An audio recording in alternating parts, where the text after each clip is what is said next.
kaluwalhatian.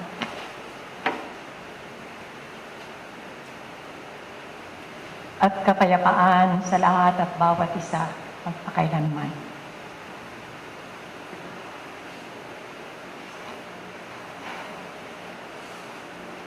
Ang isang kisap mata at buntong hininga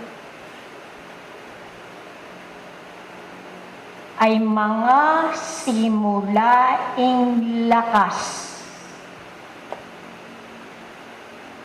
na lihim na hindi binibigyan ng pagtutuos ang kahalagahan nito sa inyong kabuuan. Hindi pa rin ninyo binibigyan ng pansin ang lihim na epekto nito sa inyo. Na tila isang hangin dadapyo at walang pakundangan, hindi binibigyan ng pansin. Ang kisap mata ay isang lihim na daan ng pagbibigay babala o paghahatid sa katotohanan ng pahiwatig ng sinumang marunong makipag-ugnayan sa kaitaasan. Na ito ang baitan ng pagkamulat ng babala na sa isang hinagap ay hindi nyo akalaing magaganap. Lakas na humihitik ng kaliwanagan, ng pakikipag-ugnayang mahigpit sa pagbibigay sa inyo at pananatili ng katinuan upang ito ay matanggap ng ako sa ibabaw ng lupa. Hindi nyo nga nababatid o pinagpapahalagahan na ito ay mga buti ng kawagasan, ng pahiwatig o babala sa iyong nadidimlang isip, sa iyong mahigpit na pagkilala sa iyong sarili, na hindi sapat na ikaw ay naniniwala sa kadakilaan ng Ama. Pinagpapala ka, natatanggap mo ang mga ninanais, ngunit hindi gayon, sapagkat ang kisap mata na kaalinsabay ng buntong hininga ay ang paghugot ng di kaaya-ayang mga vibrasyones na hinihitik ng iyong katawang laman at talipa sa mga material na bagay. Katotohanan hindi balanse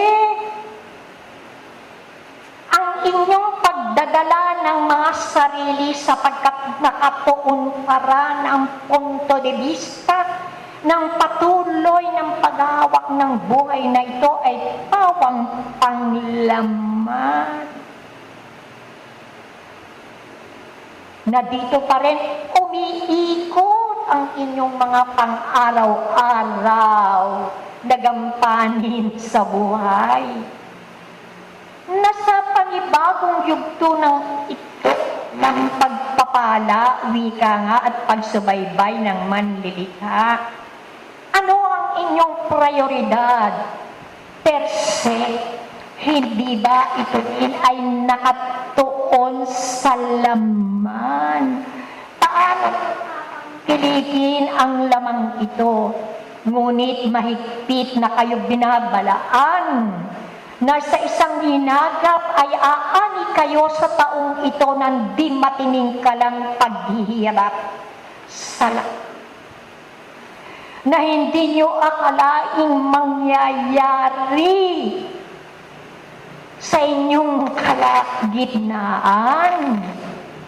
Kaya ang mga buntong hininga na yan ay hindi ang pag-aalis ng anumang sagabal, kung hindi ito ay ang paghigpit ng awa na kalinsabay ay nagmula sa ikawalong palapag ng mga herarkiya ng Ama sa inyong pakikipag-ugnayan. Hindi ko mo natatanggap ninyo ang biyaya at ang hingi ninyong kaaliwan na matagpuan at maramdaman ang lakas ng inyong katawan. Kayo ay hindi na atanggap ng marami sapagkat kayong nabibilang sa paaralang ito ang higit na tatanggap ng babala ng kuko ng matatalim na halimaw na siyang nagbabanta sa kabuuan ng daigdigang lupa. Napakalaki pa na magtatali ng buntong hininga niya yan na siyang nagsasaliko upang mahapit ninyo at makarating ang mga kaisipang yan hihingi ng habag upang ang mga nagbabanta niyang sa panahong ito na inyong hinaharap ay inyong makaya at madala ninyo at maunawaan bakit ito magaganap. Unti-unti nang nagbibigay ng babala ang maraming pag-ani ng inyong mga kapatid sa inyong kapaligiran. Huwag kayong magiging kampante na kayo ay mayroong pananggalang sapagkat nabibilang kayo sa paaralang ito, nagkakamali kayo mga kaluluwa.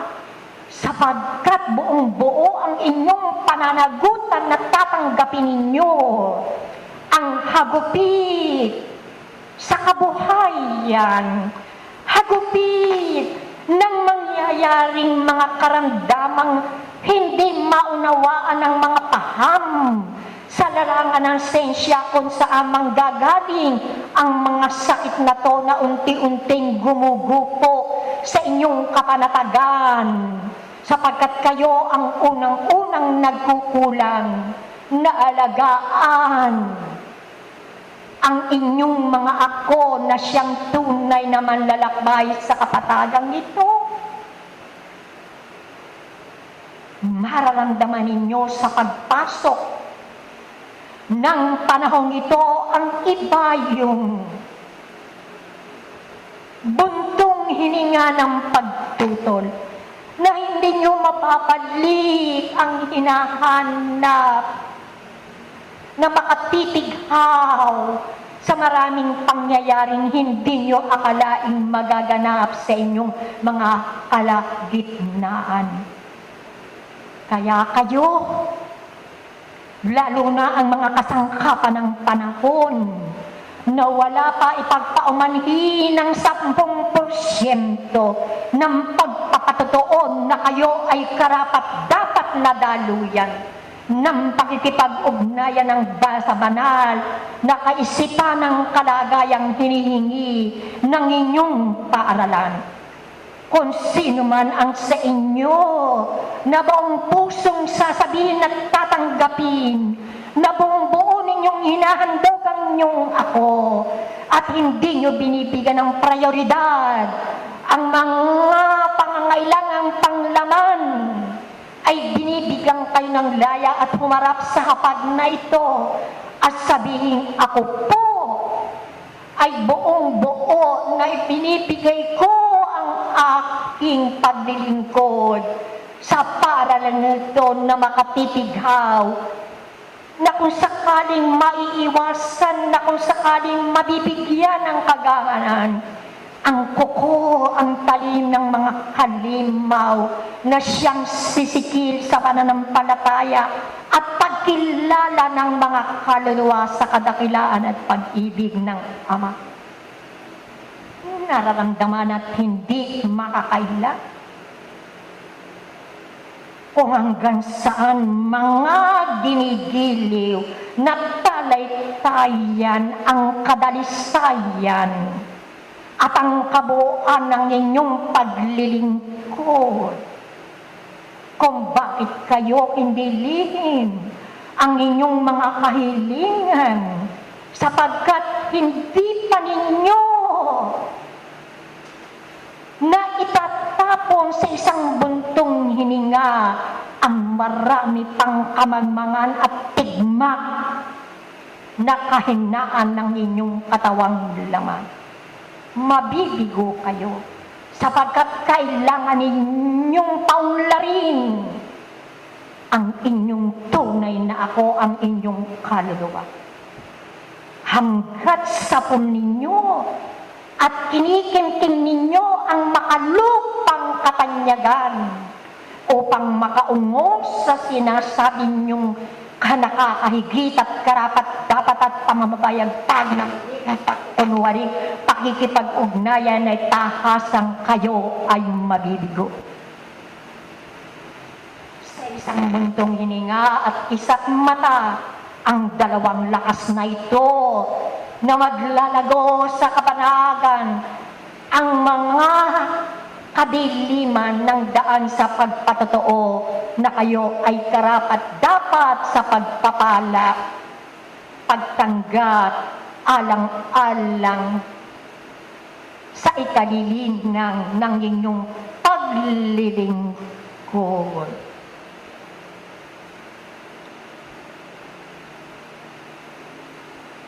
Pag-aralan niyo ang isang matang ito na ang buntong hiningang huhugutin ninyo sa mga nakaamba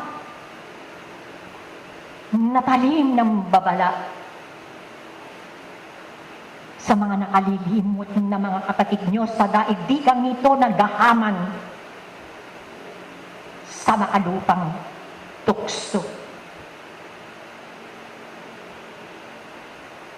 Sa panahon ito, hinihingang kayo ng pagpatotoo na kayo'y hindi mapagpanggap, na hindi nagiging isang pakunwari,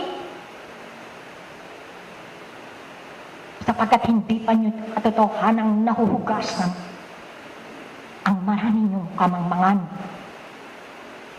mga kahinaan, nang sa likod na ito na kayo isang mananampalataya at mag-aaral ng palapaman ng buhay. Muling tinatawagan na higit ang inyong pananagutan sa mga pagkukunwaring ito sapagkat hanggang ngayon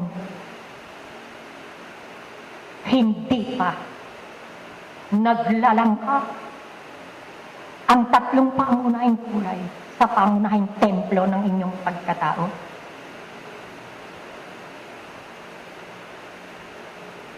Hanapin ninyo. At sa buntong hininga na yan,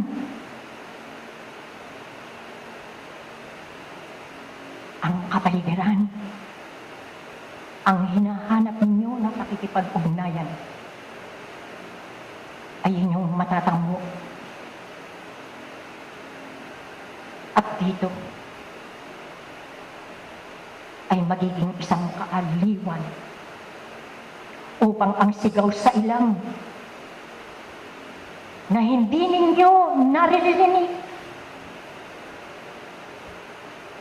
pinagwawalang bahala sa pagtayong-tayong ninyo sa sa panawagan ng tunay na ako. Magpapatuloy tayo sa pagtulong sa mga kapatid na natatagpuan ng kanilang sarili ng pagdulog at paghingi ng tunay na katarungang kaakibat ang pag-ibig na katotohanan ng nangangailangan ng pagkilala na hindi sila kailanman pinababayaan ng kaitasan. Kisap mata, buntong hininga, na maglalagos upang lalong makilala ang inyong mga tunay na ako.